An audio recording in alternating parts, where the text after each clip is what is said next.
السلام علیکم دوستو، میں ہوں سید سفیر بخاری اور آپ دیکھ رہے ہیں اردو سٹوری یوٹیوب چینل۔ دوستو، گناہوں سے معافی مانگنے کا طریقہ یہ ہے کہ اگر انسان کو یہ احساس ہو جائے کہ اس کا دنیاوی نقصان، بال بچوں کا مستقبل داؤ پر لگ جانا اس کے گناہوں کی شامت اعمال ہے اور اللہ عز و جل اس سے ناراض ہے، تو اس کو کس طرح اپنی زندگی کے گناہوں کی معافی مانگنی چاہیے۔ دوستو، اگر کوئی شخص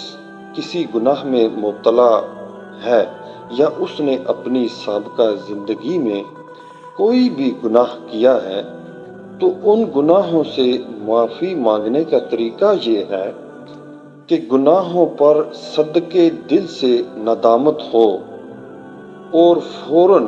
گناہ والے اعمال ترک کر دے، ختم کر دے،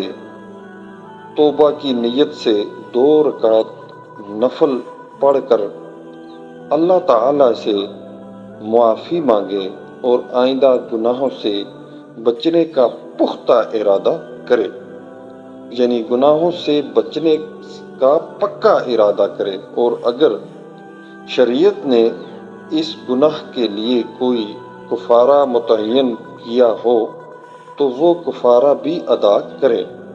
اور اگر گناہ کا تعلق کسی آدمی کے حق سے ہے تو وہ حق ادا کرے یا اس سے معاف کرا لے۔ باقی یہ ضروری نہیں کہ دنیاوی نقصان کا ہونا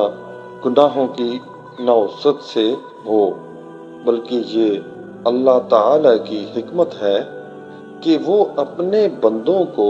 کبھی دے کر آزماتا ہے اور کبھی رزق میں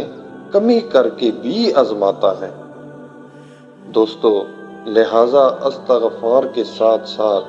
صبر اور شکر کرتے ہوئے اپنی حلال آمدنی کے